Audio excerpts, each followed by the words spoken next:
कभी कभी जिंदगी में सबसे बड़ा धोखा हमें अपने ही घर से मिलता है। जिस इंसान पर हम आंख मूंद के भरोसा करते हैं वही हमारे मौत की वजह बन सकता है। ये कहानी है राजस्थान के अजमेर की, जहां राखी के पवित्र दिन में हंसी खुशी के पल खून और बेवफाई में बदल गई। और इस बार कातिल कोई अजनबी नहीं बल्कि पति खुद था। 10 अगस्त 2025 राजस्थान अजमेर जिले सिलोरा गांव। सुबह से ही राखी का उत्सव था। घर घर मिठाई, बहनों की हम माथे पर तिलक, भाइयों की कलाई पर राखी। इस दिन बीजेपी सिलोरा मंडल के महामंत्री रोहित सैनी अपनी पत्नी संजू के साथ उसके मायके रलवता पहुंचता है। गांव में उनका परिवार जाना पहचाना था। लोग मानते थे कि रोहित राजनीति में अच्छा कर रहा है। दोनों की शादी को 4 साल हुए थे। देखने में सब ठीक लगता था।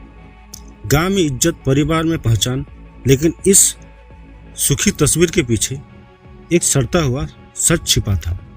संजू एक सीधी सादी घरेलू महिला थी। मायके वालों के लिए उनकी बेटी की खुशी सबसे बड़ी थी। लेकिन पिछले कुछ महीने से मायके में आकर संजू ज्यादा समय बिताने लगी। कारण घर में रोज झगड़े। कहते हैं कि संजू का शक था रोहित का किसी और औरत से अफेयर चल रहा है। ये बात धीरे धीरे रिश्तों में जहर घोलने लगी। लेकिन त्योहार के दिन किसी ने सोचा भी नहीं था कि ये झगड़ा जानलेवा हो जाएगा।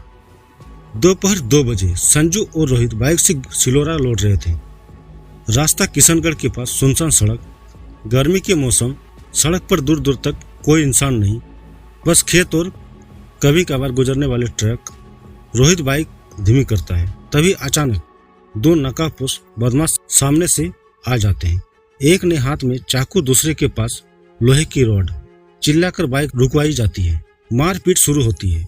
कुछ ही पल में संजू का गला तेज धार वाले हथियार से काट दिया जाता है। खून सड़क पर फैल जाती है। रोहित भी जमीन पर गिरता है। हाथ पैर पर हल्की चोटें। पास से गुजर रही कुछ लोग रुकते हैं, लेकिन हमलावर भाग चुके होते हैं। पुलिस और एफएसएल टीम मौके पर पहुंचती है। पहली नजर में मामला लूट जैसा लगता है। त्योहारों का दिन, सुनसान सड़क, नकाबपोश बदमाश, लेकिन कुछ चीजें मेल नहीं। संजू के जेवर पास में ही पड़े थे, चोरी नहीं हुआ।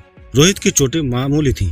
जब बदमाश हथियार लेकर आए थे, हमले का टाइम और जगह दोनों अजीब थे।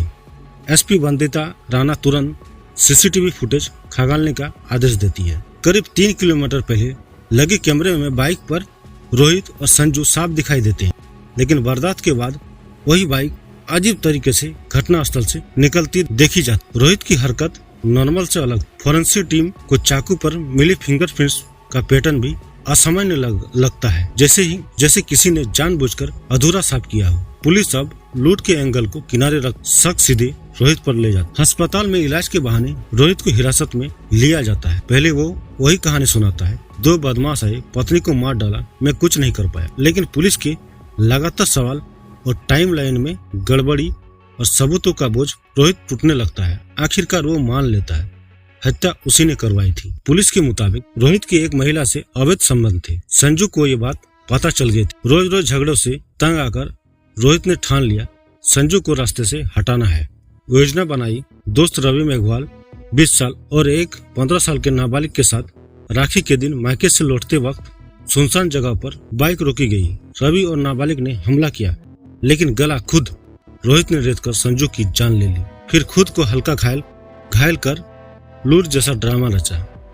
गांव में जैसे भूचाल आ गया। लोग विश्वास नहीं कर पा रहे थे कि राजनीति में सभा करने का दावा करने वाला रोहित अपनी पत्नी का कातिल निकलेगा। संजू के मायके में मातम। राखी का दिन हमेशा के लिए खून से रंग गया। लोग अब भी पूछ रहे थे, क्या एक औरत के भरोसे को तोड़ने का ही अंजाम है? सिर्फ 48 घंटे में केस सुलझ गया। रोहित और रवि और नाबालिग तीनों पर हत्या और साजिश सबूत मिटाने के आरोप लगे। अब अदालत में मामला चलेगा, लेकिन संजू के परिवार के लिए इंसाफ कभी भी उसका कमी पूरी नहीं कर सकता है। ये कहानी हमें याद दिलाती है, कभी कभी खतरनाक चेहरा किसी अजनबी का नहीं बल्कि उसी का होता है जिससे हम सबसे ज्यादा चाहते हैं। सवाल है ये क्या सजा ऐसे लोगों को बदल सकती है या फिर हैवानियत या इंसानियत पर हमेशा का दाग बनकर रह जाएगा?